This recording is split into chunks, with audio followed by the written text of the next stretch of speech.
حضرت عمر بار تمام حکومت چه در اطرافش جمع کرد. وقتی که در خلافت نشست، یعنی در پادشاهی که نشست بعد ابوبکر صدیق،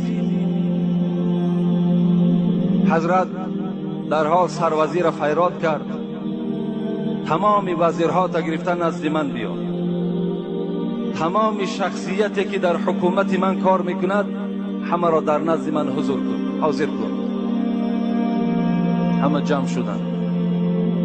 حضرت عمر اولین سخنی که گفتند ای بندگان خدا، ناوابسته شما در کدام پایه حکومت من کار میکنید، اولین وظیفه‌ای که من در ذمه شما میگذارم این است که نماز در وقتش ادا کنید، بی نماز نباشید. فمن حافظ علیها حفظ دینه، کدام از شما گفت اگر نماز در وقتش میخواند معنای این را دارد که وی دفاع از اسلام کرده است و دین اسلام را محافظت کرده است و دین خودش را محافظت کرده است. و من ضیعها، اگر کدام شما مبادایی که وظیفه شما، مبادای پولداری شما اگر سبب شد و شما نماز ضایع کردین، پس من از شما باوری ندارم که این جمعیت از دست شما آباد شود. شما وقتی نماز ضایع کردین، شما در این مردم مسلمان خدمت کردن نمیتوانید. این سخن حضرت عمر بود روزی که در تخت شاهی نشسته بود. حضرت عمر میدانستند که حدیث پیغمبر خدا را خوانده بودند که ان الله تعالی لا ينظر الى صوركم و الى اموالكم ولا الى اجسامكم ولكن ينظر الى قلوبكم و اعمالكم. و میدانست که پیغمبر خدا گفته بود که ای بندگان خدا هوشیار باشین که خداوند در پولداری شما نظر ندارد، در صورتهای زیبای شما نظر ندارد، در اولاد تو از کدام اولاد اجداد هستی، تو در کدام پایه کار میکنی، به این نظر نمیکنه، بلکه نظر میکرد از پروردگار ما الی قلوبکم و اعمالکم، فقط دلهای شما را نگاه میکنم، عملهای شما را نگاه میکنم که در دل تو چی نیت است و عمل تو چی گونه عمل است.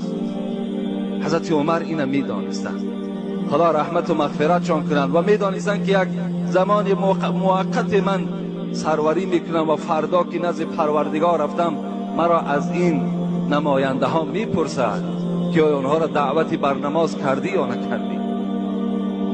چه مبارک بودن حضرت عمر. اگر تاریخ را ورق زنیم باور که انسان آب چشمش داشتن میتونه. چه مبارک حضرت یک خلافت کردن. باره میگوید حضرت عمر یک معرکه در آمدن که در اونجا محمد ابن مسلمه یکی از آدمای حقیقت گو بود، حقیقت را میگفت.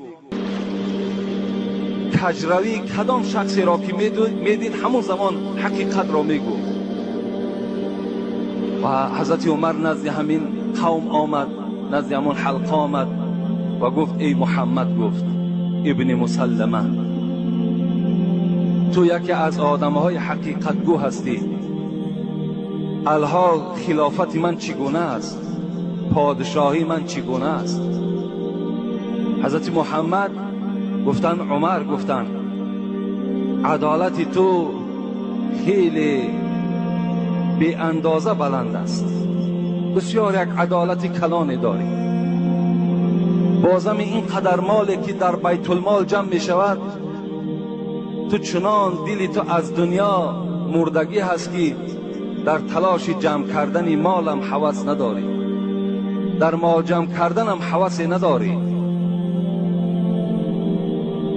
حضرت عمر دوام دادن، گفتن محمد، گفتن اگر با شرطی که من یکی کجروی کنم چی؟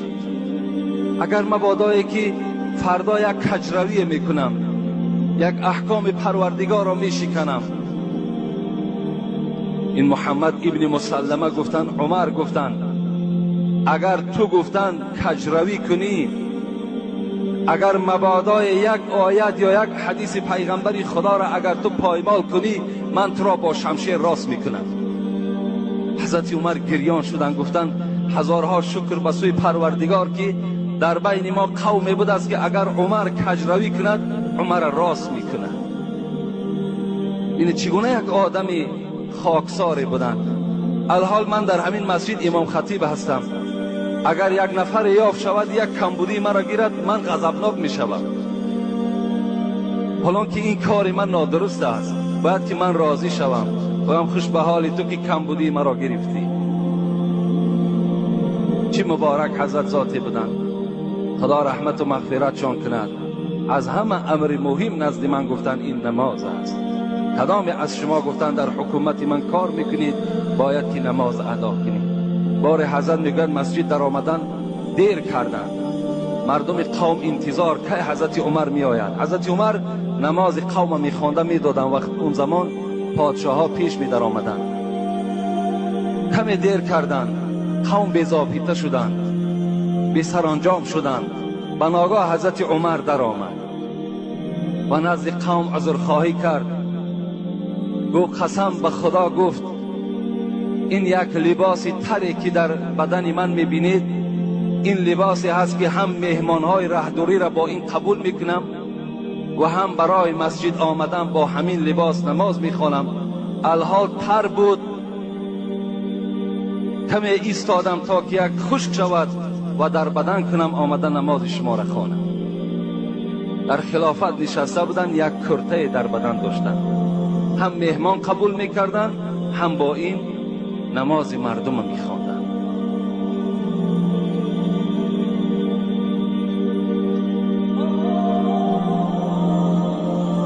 الحال سوال های خیلی زیاد است. انشاءالله فکر میکنم در باب نماز کفایت کننده است. خیلی صحبت های زیاد کردیم. 5 جمعه با شما در باب نماز و بی نماز صحبت داشتیم. انشاءالله برای آدمی که اگر یعنی ذره در وجودش ایمان باشد، خدا ترسی باشد، این سخنهای ما البته در او تأثیر میگیرد و خانواده خدا گفت پیغمبر خدا امر بر نماز میکند.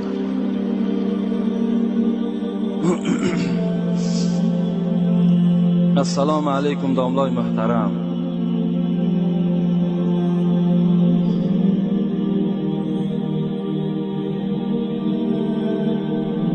خدا شما را نگه دارد.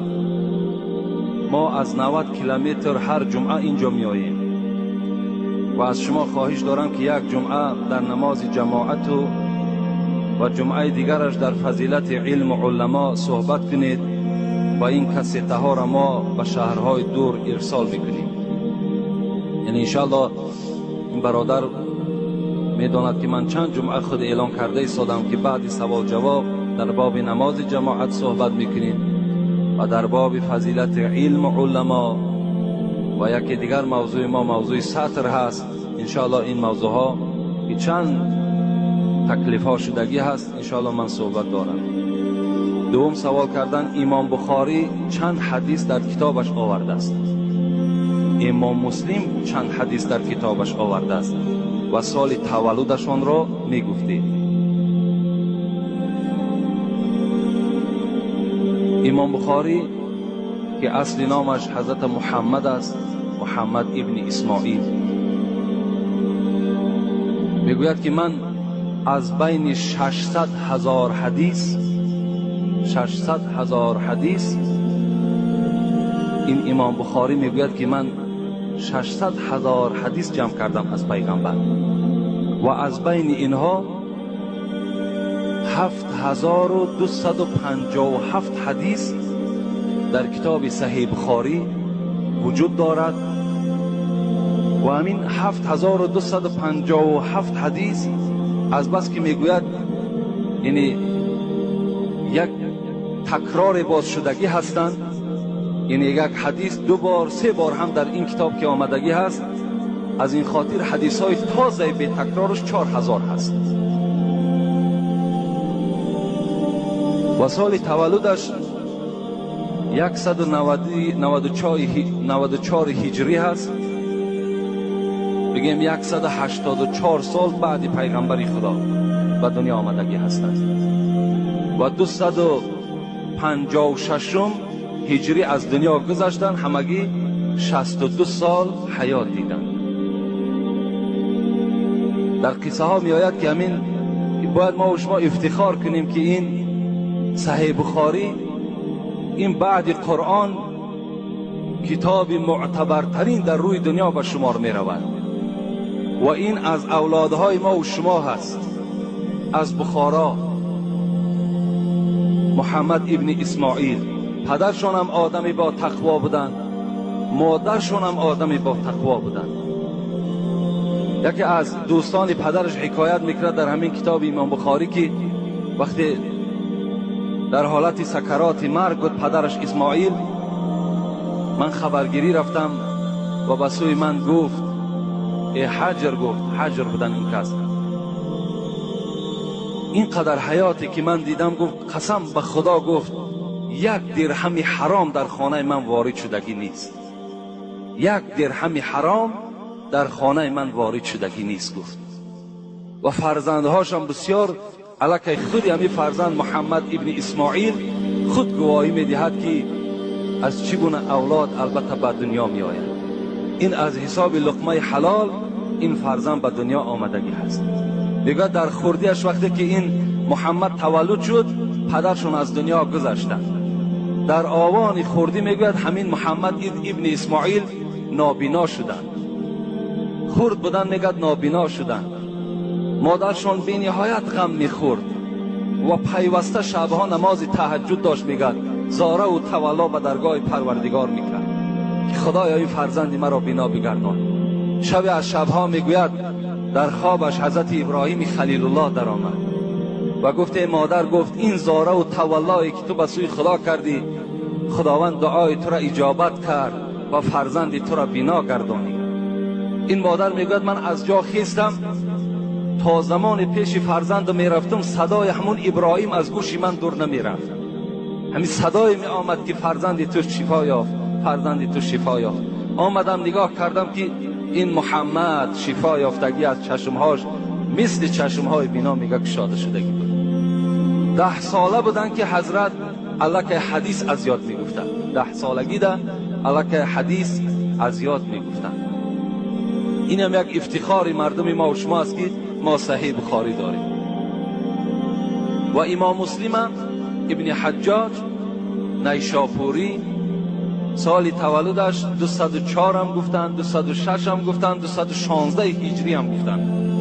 و این حضرت 4000 حدیث در کتاب خودش جمع کردگی است که اینش به اینش باز تکرار آمدگی هست. این یک مختصرا جواب این برادری که برای ما گفتن. و آخر دعوانا ان الحمد لله رب العالمین. آمین یا رب العالمین.